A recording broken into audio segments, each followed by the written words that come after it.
أموات بل أحياء ولكن لا تشعرون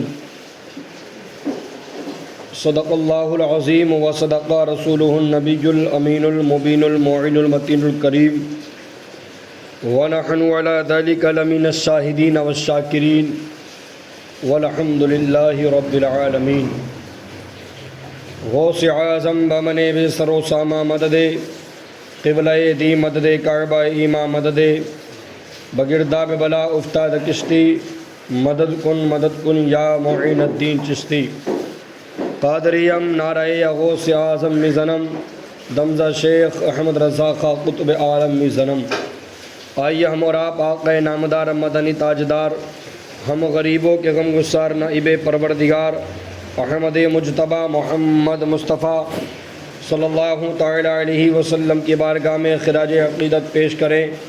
پڑھیں درود شریف آواز بلند اللہم صلی علی سیدنا و مولانا محمد بارک وسلم صلاۃ و سلام علیک یا رسول اللہ صلی اللہ تعالی علیہ وسلم. معزز مکرم سامعین، آج محرم الحرام کی 10 تاریخ ہے اور یہ وہ تاریخ ہے جو تاریخ اسلام کے اندر سنہرے الفاظ میں لکھی ہوئی ہے. یوم عاشوراء میں اللہ رب العزت نے جلیل القدر انبیاء کرام کو ان کے امتحانات میں کامیابی اور کامرانی سے ہمکنار فرمایا. بات کو زیادہ نہ بڑھاتے ہوئے یہ سمجھ لیجئے کہ بروز قیامت جب قیامت کا دن ہوگا تب بھی محرم الحرام کی 10 تاریخ ہوگی اور دن جمعے کا ہوگا. آج بھی محرم الحرام کی 10 تاریخ ہے اور دن جمعے کا ہے. جب میدان کربلا میں امام عالی مقام رضی اللہ تعالی عنہ کو کربلا کے میدان میں ظالموں نے بے آب و دانہ شہید کر دیا، وہ دن بھی محرم کی 10 تاریخ جمعے کا تھا. امام عالی مقام رضی اللہ تعالی عنہ اپنے خانوادہ نبوت کو لے کر مدینہ منورہ سے روانہ ہوئے. یاد رہے امام عالی مقام رضی اللہ تعالی عنہ مدینہ منورہ سے کربلا کے میدان میں جنگ کے ارادے سے نہیں گئے، کیونکہ تاریخ بتاتی ہے جنگ کے ارادے سے جو بھی جاتا ہے وہ اپنے بچوں کو اور اپنی عورتوں کو ساتھ نہیں لے جاتا. امام عالی مقام رضی اللہ تعالی عنہ اپنے ساتھ اپنے بچوں کو لے کر کے گئے، 6 ماہ کے علی اصغر کو لے کر کے گئے، اپنی جو ہے خانوادہ نبوت کی خواتین کو لے کر کے گئے، مستورات مطہرات کو لے کر کے گئے. اس سے یہ پتہ چلتا ہے امام عالی مقام رضی اللہ تعالی عنہ جنگ کے ارادے سے نہیں گئے تھے. اگر جنگ کے ارادے سے جاتے تو مدینہ منورہ کی گلیوں میں اعلان کر دیا جاتا آج حق و باطل کا معرکہ میدان کربلا میں ہونے والا ہے. تمام کے تمام صحابہ کرام اپنی اولاد کو بھیجتے. خود جو ہے بزرگی کے حالت میں صحابہ کرام اس وقت میں تھے، وہ اپنی ٹوٹی ہوئی کمر کو لے کر امام عالی مقام کی جو ہے پشت پناہی کرتے ہوئے نظر آتے. لیکن مقصد یہ تھا امام عالی مقام کا کہ فتنے کو دبا دیا جائے، فتنے کو ختم کر دیا جائے. تو یہ ظالم حکمران جو زبردستی حاکم بن بیٹھا ہے اس کی حکومت کو پسپا کر دیا جائے، ختم کر دیا جائے. کوفہ کے جو ہے کچھ لوگوں کے کہنے کی بنیاد پر آپ پر جو ہے خطوط آتے رہے. امام عالی مقام نے اپنے بھائی امام مسلم کو بھیجا کہ جا کر کے صورتحال تو معلوم کرو کہ وہاں پر صورتحال کیسی ہے. اللہ اکبر. امام عالی مقام سے تمام لوگوں نے بیعت کرنے کا وعدہ کیا، تمام لوگوں نے جو ہے وفاداری کا وعدہ کیا. امام عالی مقام کے بھیجے ہوئے امام مسلم نے لکھ کر کے بھیج دیا، اے امام عالی مقام آپ تشریف لے آئیں. تمام کے تمام لوگ وفادار ہیں، تمام کے تمام لوگ آپ کی بیعت کرنے کو تیار ہیں۔ امام عالی مقام مدینہ منورہ سے کوفہ کی جانب روانہ ہوئے تو آپ کو راستے میں خبر ملی کہ امام مسلم کو ظالموں نے شہید کر دیا ہے۔ اللہ اکبر کبیرہ۔ امام عالی مقام جو ہے محرم الحرام کے مہینے میں جب میدان کربلا میں پہنچے، میدان کربلا کا نقشہ بدلا ہوا تھا، امام عالی مقام کے دشمن آپ پر ٹوٹ پڑے۔ جن لوگوں نے وفاداری کا وعدہ کیا تھا انہوں نے اپنے وعدے کو نہیں نبھایا، جنہوں نے محبت کا وعدہ کیا تھا اس محبت کے پیچھے انہوں نے غداری کا اپنا چہرہ نظر کر دکھا دیا۔ اللہ اکبر کبیرہ۔ امام عالی مقام کا وہ وقت آیا کہ امام عالی مقام نے اپنے 18 سال کے نوجوان علی اکبر کو میدان کربلا میں بھیجا۔ میدان کربلا میں جب علی کا پوتا جب میدان کربلا میں پہنچا تو کوفیوں کی دھجیاں اڑا دی، کوفیوں کو چکنا چور کر دیا۔ میدان کربلا سے جو ہے واپس خیمے میں تشریف لانے کے بعد عرض کرنے لگے، اے بابا جان اگر پانی کے 2 قطرے مل جاتے تو خدا کی قسم یہ تمام کے تمام کوفیوں کو میں جو ہے اکیلا ہی چکنا چور کر دیتا، لیکن اللہ رب العزت کی مشیت کچھ اور تھی۔ امام عالی مقام نے تسلی کے الفاظ کہے، الفاظ کہنے کے بعد حضرت اکبر رضی اللہ تعالیٰ عنہ جو ہے میدان کربلا میں پھر پہنچے۔ وہاں پر امام عالی مقام کے 18 سال کے لخت جگر کو جو ہے شہید کر دیا گیا، حضرت علی اصغر کو شہید کیا گیا، حضرت امام قاسم کو شہید کیا گیا۔ اللہ اکبر کبیرہ۔ اب عالم یہ ہوا امام عالی مقام جو ہے خیمہ میں اکیلے بچے ہوئے ہیں، آپ کے ساتھ میں بیمار جو ہے زین العابدین ہیں۔ امام زین العابدین جو ہے بیماری کی حالت میں ہیں، بخار آپ پر چڑھا ہوا ہے۔ امام زین العابدین کہنے لگے، اے چاچا جان میں آپ سے گزارش کرتا ہوں کہ آج جو ہے مجھے بھی میدان کربلا میں جانے کی جو ہے اجازت دیجئے گا۔ میں میدان کربلا میں جا کر ان لوگوں کو بتانا چاہتا ہوں کہ تم لوگوں نے جو ہاتھ ڈالا ہے غلط جگہ ڈال دیا ہے۔ آج میں بتانا چاہتا ہوں کہ میدان کربلا میں اگر بیمار زین العابدین بھی آ جاتا ہے تو کس طرح جو ہے باطل کی دھجیاں اڑا دیا کرتا ہے۔ حضرت حسین رضی اللہ تعالیٰ عنہ ان کو سمجھاتے ہیں، ان سے کہتے ہیں، اے میرے بھتیجے میں تم کو جو ہے آخری وصیت یہ کرتا ہوں کہ آپ کو آپ کے نانا جان کا جو ہے دین آگے پہنچانا ہے۔ آپ کو میرے انتقال کے بعد، میرے شہید ہو جانے کے بعد اپنے خانوادہ نبوت کی جو ہے خواتین کو سنبھالنا ہے، ان کے حوصلوں کو پست نہیں ہونے دینا ہے۔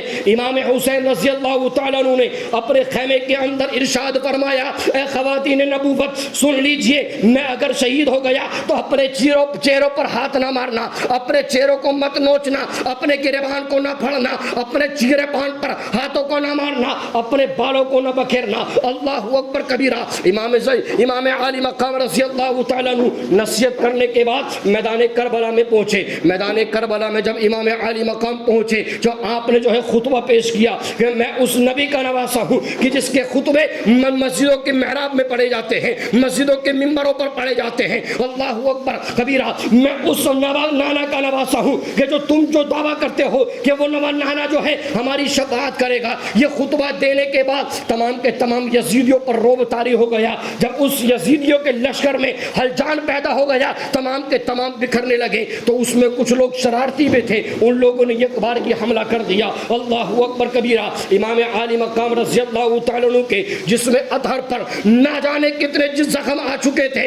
امام عالی مقام نے جو ہے زمین پر تشریف لے آئے، شمر بیٹھا ہوا تھا، شمر سے پوچھا کہ وقت کتنا ہو رہا ہے؟ شمر نے کہا کہ وقت نماز کا ہونے لگا ہے۔ اللہ اکبر کبیرہ۔ امام عالی مقام نے شمر سے کہا حجت تمام کی، کئی قیامت کے دن یہ نہ کہہ دے کہ امام عالی مقام نے مجھ کو بتایا نہیں تھا کہ میں نبی کا نواسا ہوں، مجھ کو یاد نہیں رہا تھا۔ امام عالی مقام نے حجت تمام کی اور کہا کہ تو اپنی حرکت قبیحہ سے باز آ جا کہ میں اس نانا کا نواسا ہوں کہ نماز کا وقت ہو رہا ہے، مسجدوں کے اندر جس نانا کی جو ہے قصیدے پڑھے جا رہے ہیں، جس نانا کے نام پر اذانیں پڑھی جا رہی ہیں، میں اسی نانا کا نواسا ہوں۔ اللہ اکبر کبیرہ۔ شمر لعین نہ مانا۔ امام عالی مقام نے جو ہے اپنا رخ سجدے کی طرف، کعبہ شریف کی طرف کیا اور سجدے کی حالت میں چلے گئے، اور اسی حالت میں شمر لعین نے بدبخت نے امام عالی مقام رضی اللہ تعالیٰ عنہ کے سر اطہر کو، وہ سر اطہر جس کو سرکار دو جہاں بارہا چوما کرتے تھے، وہ جسمان نازنی کہ جس کو سرکار دو جہاں نے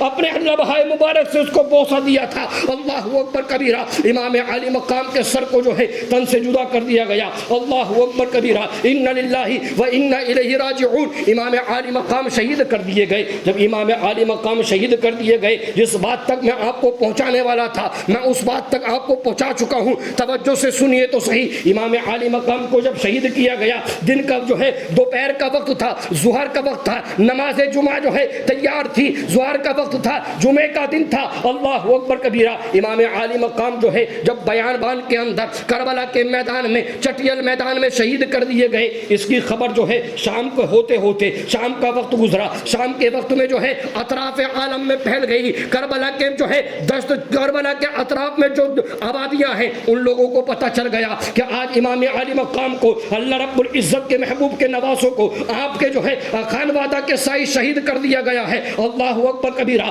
توجہ سے سنیے گا، توجہ سے، کہ امام عالی مقام رضی اللہ تعالیٰ عنہ کی جب شہادت کی خبر جو ہے آس پاس کے لوگوں کو ملی، آس پاس کے لوگوں نے جو ہے اپنے سینوں کو پیٹنا شروع نہیں کیا، آس پاس کے لوگوں نے کام کیا کیا۔ ایک عالم دین اچھی طریقے سے جانتا ہے، ایک سمجھدار انسان اچھی طریقے سے جانتا ہے، اگر کسی کے گھر میں انتقال ہو جائے، اگر کسی کے گھر میں کسی کے باپ کا جنازہ نکل جائے، کسی کا بیٹے کا جنازہ نکل جائے، اگر باپ عالم دین ہے تو وہ روتا چیختا چلاتا نہیں ہے، بلکہ کلام الہی لے کر کے ایک طرف بیٹھ جاتا ہے، اپنے بیٹے کے لیے دعا کیا کرتا ہے، اپنے بیٹے کے لیے کلام الہی کی تلاوت کیا کرتا ہے، اپنے بیٹے کے لیے ہر وہ کام کرنے کی کوشش کیا کرتا ہے جو کہ اس کو قبر میں پہنچنے کے بعد جو ہے راحت کا سبب بنے، تکلیف اس کو جو ہے راحت کا سبب بنے، ہر وہ کام کیا کرتا ہے۔ وہ اطراف عالم میں جو صحابہ کرام رہا کرتے تھے، تابعین اعظام رہا کرتے تھے، جس پر ما انا علیہ اصحابی کا اطلاق ہوا کرتا ہے، وہ صحابہ کرام نے جب سنا کہ شہید میدان کربلا میں امام عالی مقام کو شہید کر دیا گیا تو ان لوگوں نے جو ہے کیا کام کیا، اپنے دروازوں کو بند کیا، دروازے بند کرنے کے بعد اپنے خانوادوں کو جمع کیا، اپنے گھر والوں لوگوں کو جمع کیا، کلام الہی کی تلاوت کرنے کے لیے بیٹھ گئے، سرکار مصطفیٰ کے آل و اولاد پر درود و سلام پڑھنے کے لیے بیٹھ گئے، اہل بیت النبوت کی جو ہے تذکرے کرنے لگے، ان کی خوبیاں بیان کرنے لگے، ان کے لیے ایصال ثواب کرنے لگے۔ اللہ اکبر کبیرہ، ایک گروہ یہ تھا کہ جو کہ ایصال ثواب میں مصروف تھا۔ اگر کسی کو اس تاریخ میں ڈاؤٹ ہو تو میرے کمرے میں آ جانا، کتاب کے اندر انگلی رکھ کر آپ کو بتا دوں گا کہ میں جہاں سے بول رہا ہوں غلط نہیں بول رہا ہوں۔ کسی کی ماں نے اگر دودھ پلایا ہے تو تاریخ کو غلط ثابت کر کے دکھائے۔ دوسری بات سنو، امام عالی مقام رضی اللہ تعالیٰ عنہ کے یہ جانثار تھے جو امام عالی مقام کے لیے درود و سلام کر رہے تھے، کلام الہی کی تلاوت کر رہے تھے، نماز نفل پڑھ رہے تھے، اچھے اچھے کام کر رہے تھے، ان کا ذکر خیر کر رہے تھے۔ دوسری طرف جو ہے کوفہ کے اندر میدان کربلا کا جو یہ مارکہ ہوا، یہ کربلا میں ہوا، کوفہ سے کافی دور ہے۔ کوفہ کے اندر جو ہے جب یہ یزید کے ہیڈ کوارٹر میں جب اس چیز کی خبر پہنچی تو اس ہیڈ کوارٹر کے اندر دو قسم کے لوگ تھے، دو قسم کے لوگ تھے۔ ایک قسم کے وہ لوگ تھے جو کہ یزید کی کھلم کھلا تابعداری کر رہے تھے، جو یزید کی کھلم کھلا جو ہے اس کی وفاداری کا دعویٰ کر رہے تھے، یزید کی کھلم کھلا جو ہے مدد کر رہے تھے، نصرت کر رہے تھے۔ اللہ اکبر کبیرہ، ان لوگوں نے کیا کام کیا، جب ان کو پتا چلا امام عالی مقام کو شہید کر دیا گیا ہے تو ان لوگوں نے بالکل اسی طرح کیا کہ جس طرح ایک ملک دوسرے ملک کو فتح کرنے کے بعد جشن منایا کرتا ہے، ڈھول تاشے بجایا کرتا ہے، رنگ رنگیلیاں منایا کرتا ہے، بالکل اسی طرح یزید کے حواریوں نے اس وقت میں جو ہے اس خبر کو سنا امام عالی مقام کو شہید کر دیا گیا تو ان لوگوں نے ڈھول تاشے بجائے، نگاڑے بجائے، ہنسے کرنے لگے، جو ہے توپوں کو لے کر، اور اس وقت میں جو ہے تلواریں چلا کرتی تھی، تلواروں کو لے کر ہنسے کرنے لگے،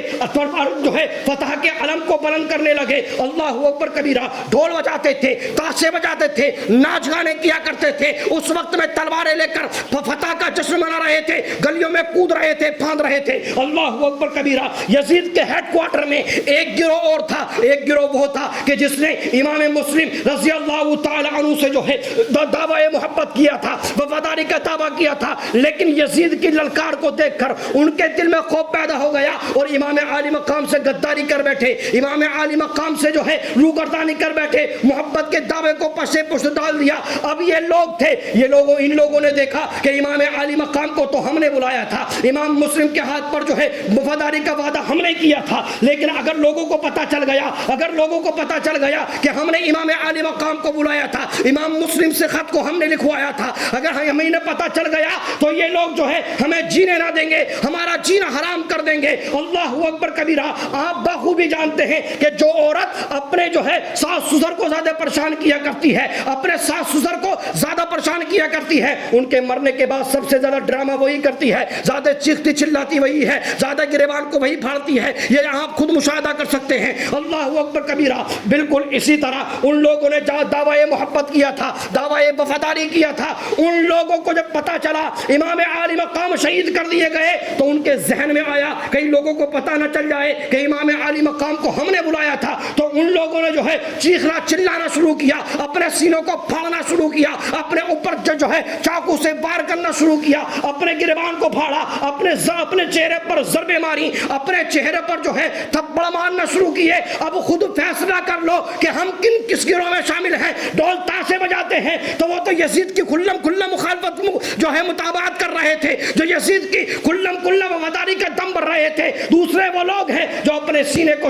کوٹا کرتے ہیں، جو اپنے چہروں پر ضربیں مارا کرتے ہیں، اپنے کپڑوں کو پھاڑا کرتے ہیں۔ اب وہ جان لو کہ تم وہی لوگ ہو کہ جو کہ اپنے سینے کو پھاڑتے ہو، جو میدان کربلا میں کوفہ کی سرزمین پر کہ جنہوں نے اپنے گریبانوں کو پھاڑا تھا، اپنے چہروں پر ضربیں ماری تھی، اپنے کپڑوں کو پھاڑا تھا، ہائے حسین کے نعرے لگائے تھے۔ آج کے شیعہ جو کہا کرتے ہیں اے حسین ہم نہ ہوئے، ارے بدبخت تو یہ کہتا ہے کہ حسین اگر ہم ہوتے مدد کرتے، ارے تیرے آبا و اجداد نے جب امام حسین کا شرع اطہر جو ہے جسم ناظرین سے جدا ہوتا ہوا برداشت کر لیا تو تو بھی انہی میں سے ہوتا، تو بھی اسی طرح کرتا۔ ارے جو ہے اگر تجھے داستان کربلا سننی ہے علماء کرام سے سنا کرو، داستان کربلا اگر جاننی ہے، حقیقی تاریخ اگر پڑھنی ہے عالم دین سے سنا کرو۔ ارے علماء کرام فرماتے ہیں جو صحابہ کرام تھے اس وقت میں آل رسول کے لیے، اس وقت میں اولاد رسول کے لیے فاتح خانی کر رہے تھے، لنگر کر رہے تھے، امام عالی مقام کے نام پر ایصال ثواب کر رہے تھے۔ علامہ حسن فرماتے ہیں بے ادب گستاخ فرقے کو سنا دے حسن، اس طرح کرتے ہیں سنی داستان اہل بیت، اس طرح کیا کرتے ہیں سنی داستان اہل بیت۔ یہ ہے تاریخ کربلا۔ بتاؤ اب بھی ڈھول بجاؤ گے؟ اب تو آپ کے سامنے بالکل حقیقت بیان کر دی گئی۔ کوئی اگر اس بات کی ہمت رکھتا ہے کہ کتاب دیکھے تو میرے سامنے میرے کمرے کے اندر کتاب رکھی ہوئی ہے، وہ کتاب جو تاریخ اسلام پر لکھی ہوئی ہے، اردو میں تو نہیں ہے وہ کتاب، عربی کے اندر ہے، لیکن آپ مطالبہ کریں گے تو اردو ٹرانسلیٹ کر کے آپ کو سمجھا دیا جائے گا۔ آخری اپنی حقیقت کو پہچانو، کیونکہ اس وقت میں تین گروہ، ایک گروہ وہ کہ جس نے دعوی محبت کیا، دعوی محبت کرنے کے بعد امام علی مقام کو میدان کربلا بلا لیا، اس کے بعد اپنے غداری کا چہرہ دکھا دیا، امام علی مقام سے پیچھے ہٹ گئے۔ ایک گروہ وہ جو یزید کا تابعدار تھا، کھلا خوشیاں منا رہا تھا، آج ہم ڈھول تاشے بجا کر کہتے ہیں کہ حسینی ہے۔ ارے ڈھول تاشے تو یزید نے بجائے تھے میدان کربلا میں حضرت حسین کو شہید کرنے کے بعد، آج سینہ پیٹنے کے بعد کہتے ہو کہ ہم حسینی ہیں۔ ارے حسینی ہوتے تو اس وقت میں سینہ کیوں کوٹ رہے تھے؟ اس وقت میں کہ تمہارا غداری کا چہرہ ظاہر نہ ہو جائے تو تم نے ڈرامہ شروع کر دیا کہ ہم زیادہ رو رہے ہیں، ہمیں لوگ وفادار سمجھیں۔ ارے سب جانتے ہیں کہ کس نے یہ حضرت حسین کو خط دے کر کے بلایا، کہ جس نے خط دے کر کے بلایا غدار تو سب سے بڑا وہی۔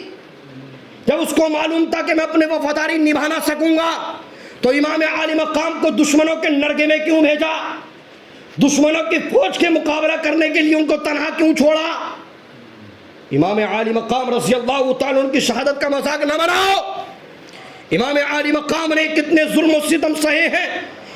حضرت زینب رضی اللہ تعالیٰ عنہ کی تاریخ کو پڑھو کہ اپنے جوان بیٹ بھائی کو جو ہے شہید ہوتے ہوئے انہوں نے دیکھا، اپنے بھتیجے علی اکبر کو شہید ہوتے ہوئے دیکھا، اپنے بھتیجے علی قاسم کو جو ہے شہید ہوتے ہوئے دیکھا، علی اصغر کو شہید ہوتے ہوئے دیکھا، اس زینب سے تو پوچھو کہ اس کی للکاریاں کیسے نکلتی ہوں گی، اس کی چیخیں کیسے نکلتی ہوں گی۔ بدبختو، ان کے رونے کا تم مذاق بناتے ہو، ان کے جو ہے شہدائے کربلا کا مذاق بناتے ہو، ڈھول تاشے بجا کر جھوٹا حسینی بننے کا دعویٰ کیا کرتے ہو۔ ارے خرافات سے باز آ جاؤ، شریعت مصطفیٰ کو سیکھو، شریعت مصطفیٰ پر عمل کرو۔ خدا کی قسم، اگر امام حسین سے محبت کرنی ہے تو ان کے نام پر ایصال ثواب کرو، ان کے نام پر فاتح خوانی کیا کرو۔ جب یوم عاشورہ آ جائے تو روزہ رکھا کرو، یوم عاشورہ آ جائے تو لنگر کیا کرو، یوم عاشورہ آ جائے غریبوں کی مدد کیا کرو، یوم عاشورہ آ جائے یتیموں کے سر پر ہاتھ پھیرا کرو، یوم عاشورہ آ جائے امام عالی مقام کے نام پر